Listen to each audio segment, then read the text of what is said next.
Dreams are an invitation to learn how to hear what the Spirit is revealing to you about your life and what your heart is saying in response. It's an adventure. Sometimes we want the shortcut of someone to tell us what our dreams mean.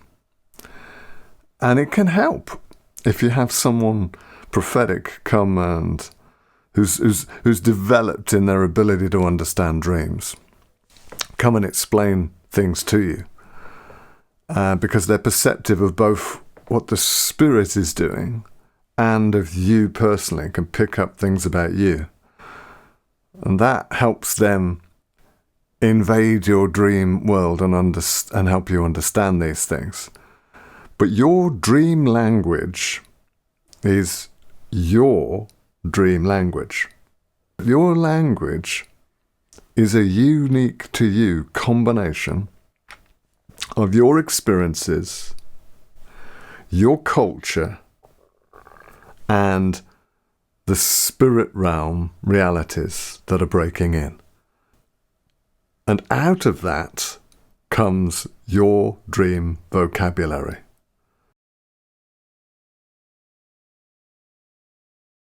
The language of dreams is primarily symbolic, like nighttime parables, like a deep imagery that represents things. Sometimes our dreams are very literal.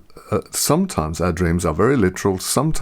we go places in the Spirit, but that's not the focus of this video, this understanding. The vast majority of our dreams are about us. And I've already said, if you are the primary focus of the dream is about you. If you're involved in the dream but not the primary focus, or you're not involved in the dream, then those dreams are different types of dreams. But the majority of dreams we have are where we're the main focus. And understanding what that is, and to understand those, you need to understand increasingly your dream vocabulary. And to get it clearer is going to require dependence on the action of the Spirit. You might ask, why symbols? Why parables of the night? Well, images are so much more powerful than just literal sentences. A picture paints 1,000 words, Shakespeare said. Jesus taught in parables, which he said were picture images that were meant to be obvious and draw in those that are hungry, but actually make it difficult for those whose hearts were hardened to understand. So that tells us something, that your dreams are going to require a soft heart process to understand. And I have some people who tell me, but I don't experience God. I don't experience things, heavenly things, visionary things like you talk about, Paul. But often, if I ask them, do you dream? They say yes. Are they intense dreams? Are they unusual? Are they puzzling sometimes? And often they say yes. Because it's in the night when our resistance, our cognitive brain is switched off, and we can hear and see the visual language that's the realm of the Spirit. Images and symbols can convey things very powerfully. And in a short scene that we see in our dreams, a depth and sometimes a volume of information can be revealed very quickly, but more interestingly, more deeply, more meaningfully to us, and grab us more. And even when we don't understand, we can often be drawn by dreams like, what was that about? Say, for instance, you dream of a dog that's taken away from you while you're in your old school classroom and your friends are watching and laughing. And you think, and it's powerful, it grips you, and you think, what's that about?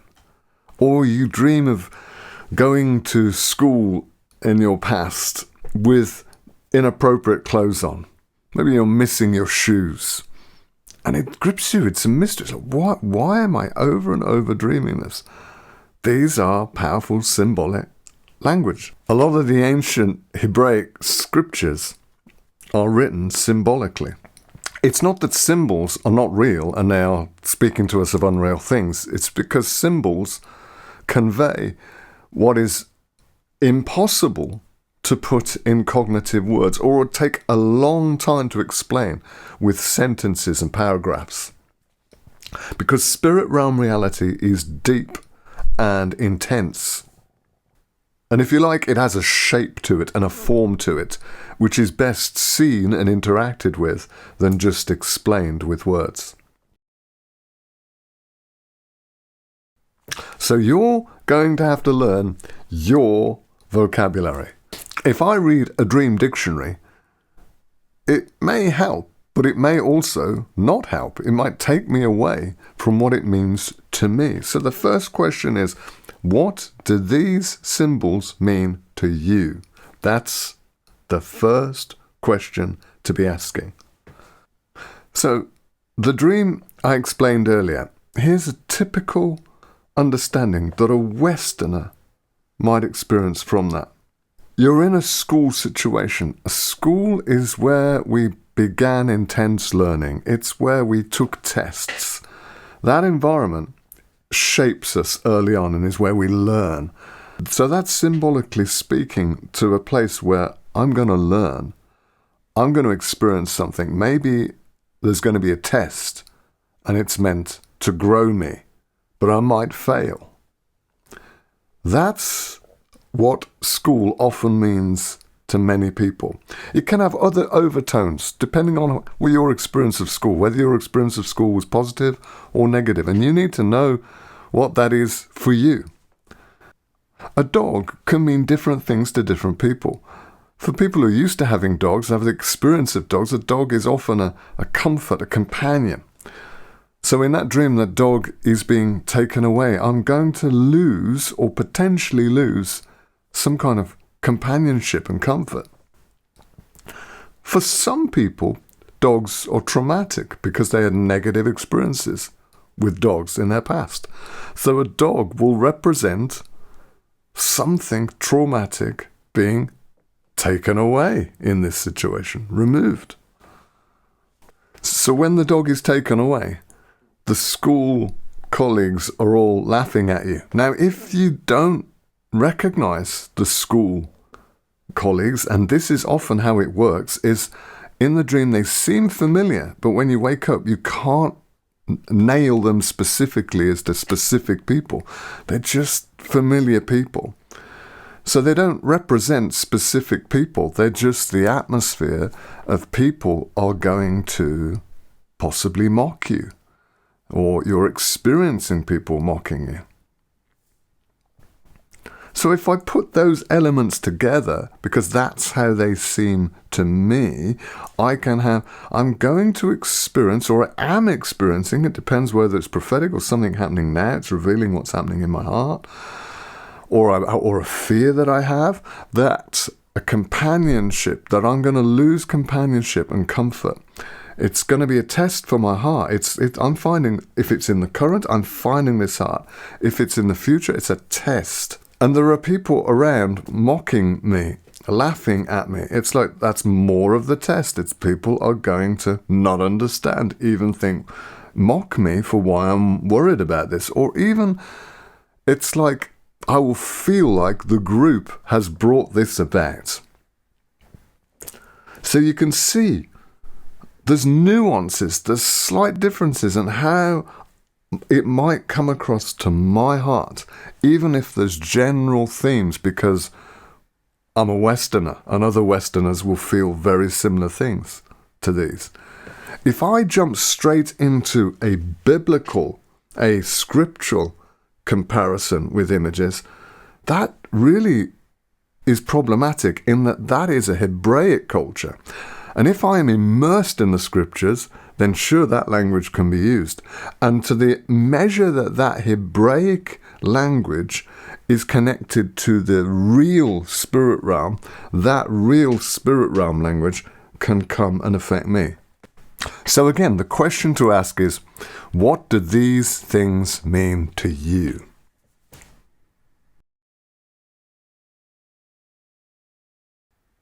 Another element that has bearing on your vocabulary is the scene, is the context of the dream. For instance, travel.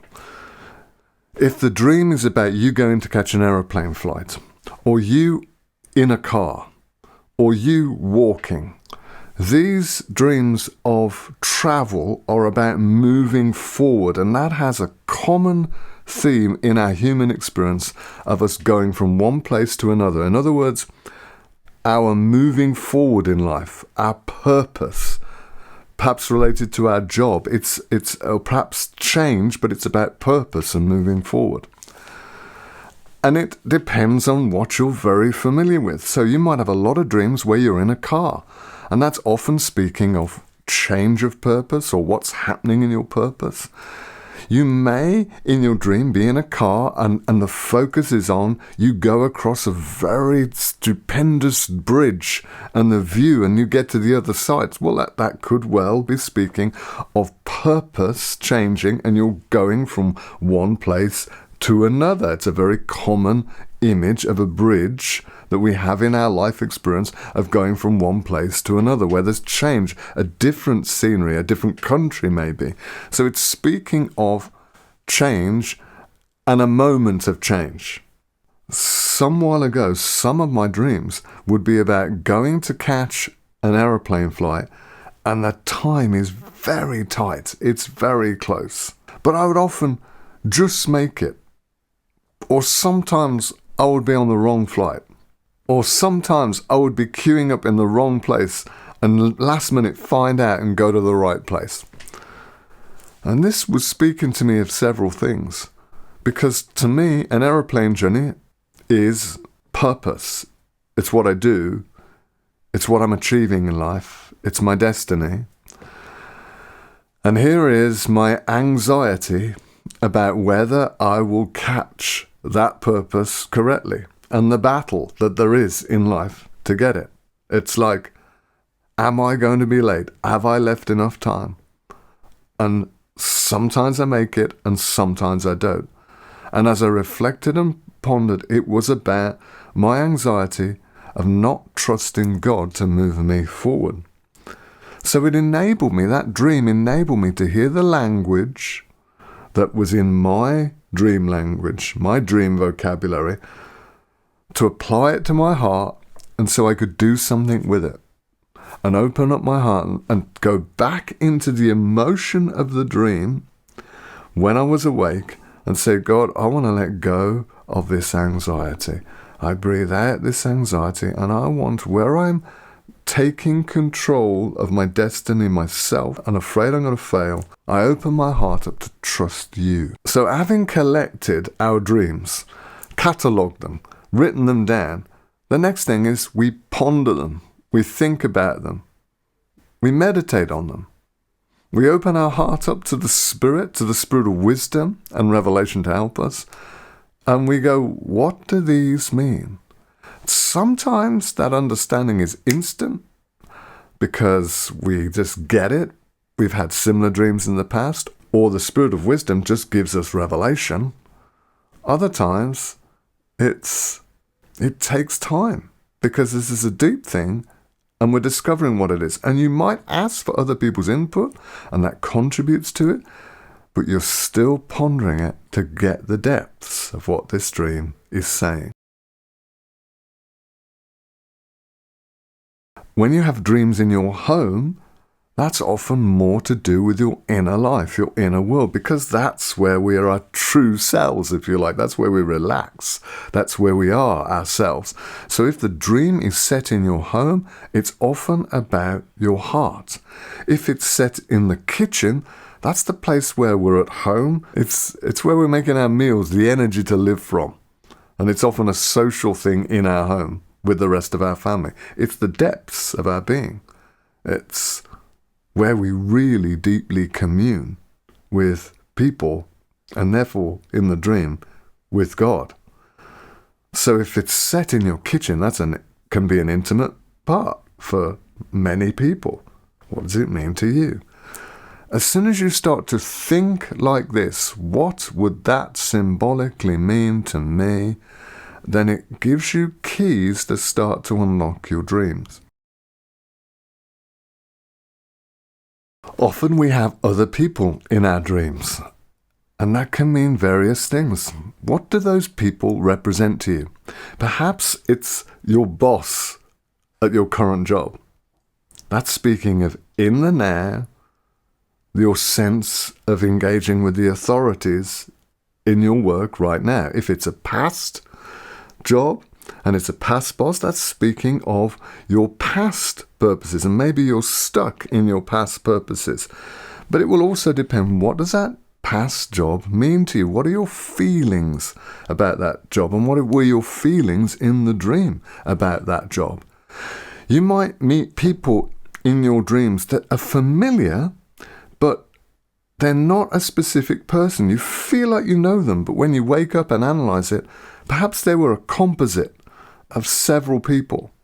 So what does that represent? It's someone familiar that you trust, but it's not meant to be a focus on one person. If they're a past relationship person, like you had a relationship with this person, a close one, and now they're in your dreams, and maybe it's a recurring dream where you go back to this past relationship, perhaps it's speaking to you of something unresolved in that relationship. And that unresolved aspect is breaking into the now and is affecting how you're living now.